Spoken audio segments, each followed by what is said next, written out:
Sometimes we use our heart to make decisions as opposed to our mind. For me, that's exactly what happened with this. Steiner holds a special place in my heart for a couple of reasons. One, I really like their company for the most part, even though everything with the T5XI 525 I sent in to get checked out wasn't really like the best. But Steiner was the first scope, or at least high-end scope that I ever bought and reviewed. That was almost 3 years ago when I bought the P4XI 1-4, and I have to say it's sent me on an incredible journey, one that I am truly grateful for. Since that time, I've bought and even sold a couple of them, and for whatever reason, every time I see the name Steiner, I get really excited. It's really hard to explain, but it's like a chemical reaction in my brain where I'm drawn to it. Even if a lot of the characteristics of a particular scope that I'm interested in doesn't usually fit what I ultimately like overall. This is actually one such example. I wasn't planning on buying this, but when I saw it for as much as I saw it for, I just had to have it. I was always brought up with the mentality of saving money. My mom was always like, don't buy it unless it's on sale. Don't buy it unless it's on sale. Oh, it's not on sale, don't buy it. I grew up in lower middle class, if not low class, and unfortunately, I think that actually scarred me in a way. Because now, whenever I find something that's on sale, especially if it's a good sale, I feel really compelled to buy it, even if I don't necessarily need it. If you're not familiar with the Steiner military version, their scopes are usually extremely expensive. This thing, when it was brand new X amount of years ago, was around $3,000, which is ridiculous, especially when we take a look at it and then look through it and then use it. But $3,000 is an exceptional amount of money, especially for a 1-5 LPVO like this. Factor in the name and the price that I paid for this, I just had to have it. And with that, let's crack open this box and see what we've got. This is actually the first time I'm getting my hands on a Steiner military box, and I have to say, it is exceptional. They really went above and beyond with making this look and feel absolutely special. You can see the texturing on the entire box. It's next level. It feels fantastic. It doesn't close all the way. Don't know why they did that, but unfortunately, that's just the way it is. Crack this open, put that off to the side, and there it is. This, of course, I bought used, like I do most of my scopes, because, well, I like saving money, and I'm a sucker for a good deal, and I'm compelled from coding in my brain from when I was a little kid to just buy things when it's on a really good sale. This was no exception. I paid for this scope with, it was this Bobro mount for $900. These Bobro mounts are a little bit over $200. So factor that in, I paid less than $700 for a $3,000 optic. That is a no-brainer, even if I don't like it. But I hate to tell you, I actually kind of do like it. Not because it's just a Steiner, but because this is actually a really nice scope. Is it $3,000 nice? No. I don't think it ever was. But is it $600 to $700 nice? I think it falls inside that realm. So what does your X amount of dollars get you?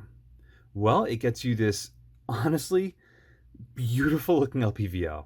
There's something about the finish on this where it just looks a cut above every other thing I've got my hands on, including the Collis K16 and K18. For whatever reason, I don't know if it's the high sheen on this, but it just looks absolutely fantastic. I mean, it looks absolutely brand new.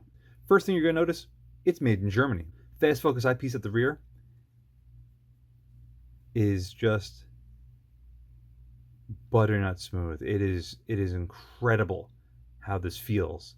All the way out, put it in a little bit. If you think this thing is going to wiggle, then you're completely wrong. The magnification ring is actually rubberized, and these splines are really pronounced, and you got a little bit of a cattail there so you can get a little bit more leverage on it. Now, unfortunately, there is a decent amount of resistance and damping on this, but you can still turn it fairly easily.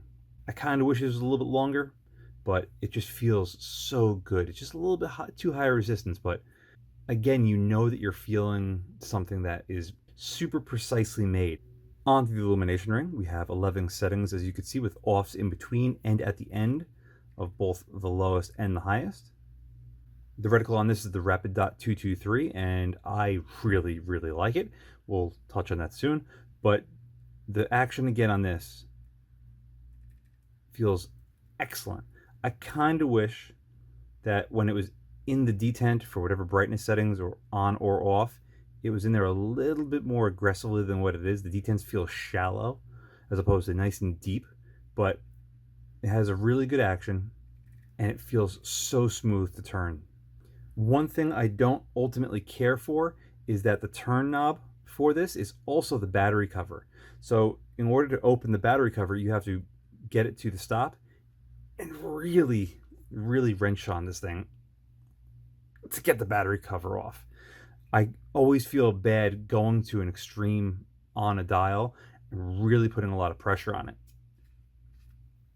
But you can see we're not running a standard CR2032, we're running a CR2450. This is a much larger battery by size, and it's in there really, really tight. Let me see if I can get this out.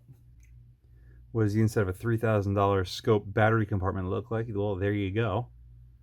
Not a whole lot crazy stuff going on there.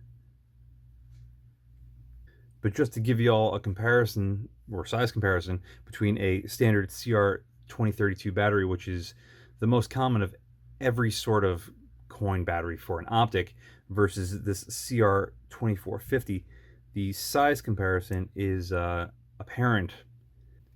Now, to put the cap on, you have to go to the other end of the extreme, which is fully off, and again, you have to tighten this down a fair amount. Speaking about not making sense to me is any sort of LPVO with a quick adjust target turret, especially for the elevation. I just don't understand it, especially when this thing already has a drop reticle for 223. Kind of an oxymoron, but you know, it is what it is. Again, going back to what I was saying earlier in this video, I bought this with my heart, not with my head, because my head would look at this and go, what the F?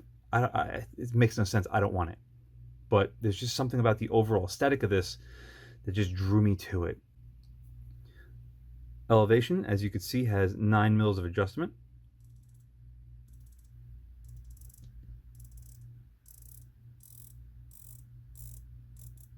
About 9.5.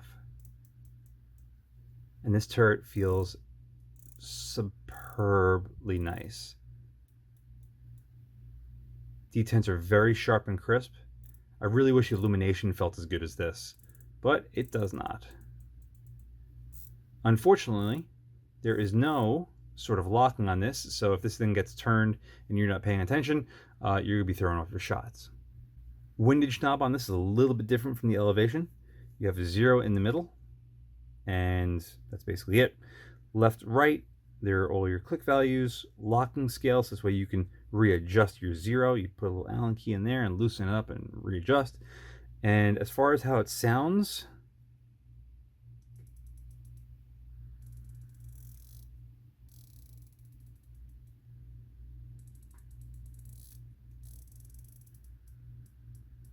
it sounds and feels absolutely perfect. These turrets are right up there with the best. They feel absolutely fantastic. It's awesome. Anyway, how does this scope fare when we actually look through it? Wait a second. Isn't it like the middle of August? Where the hell are all the trees? Why are they all dead? Well, I filmed this last fall, so going on 9 months or so ago. The reason why I haven't gotten around to finishing it since then is, well, a number of things. First off, I got really busy with my new job. Secondly, I got really busy with scopes coming in. And thirdly, Steiner videos don't do all that well. Anyway, illumination there is at full, and on this mostly dim lit day, it looks pretty damn good. I am a fan of the reticle. Like I said earlier, it reminds me of the 3PTR reticle from the P4XI, which is still one of my favorites. At 1x, the image looks fantastic. When we bump it up all the way to its maximum magnification of 5x, the inside looks really good here at 30 yards. The outside looks like it's getting a little soft, but when we back it out past 30 yards, you're going to see that it's more than just a little soft. I don't know when Steiner put these into production, but I do know it was quite some time ago, and I think it was one of their first entries of doing a 5x magnification scope, especially in LPVO form like this. As you can see, above 4.5 to 5x, the center is still pretty sharp, but the outside edge is pretty bad. It's very soft and leaves a lot to be desired. The illumination is also not that good. Being a much older optic, I was sort of expecting that. But nevertheless, I was expecting a little bit more out of something that originally cost around $3,000. But this is still just an unboxing. I want to get much more in depth with my full review coming out pretty soon. And with that, thank you very much for watching. See you again next time. And a very huge thank you to all of my Patreon providers. Without you, this wouldn't be possible. If you'd like to help support the channel but don't want to join my Patreon, I completely understand. But you can still help support by using my affiliate links in the description below. Thanks again for watching.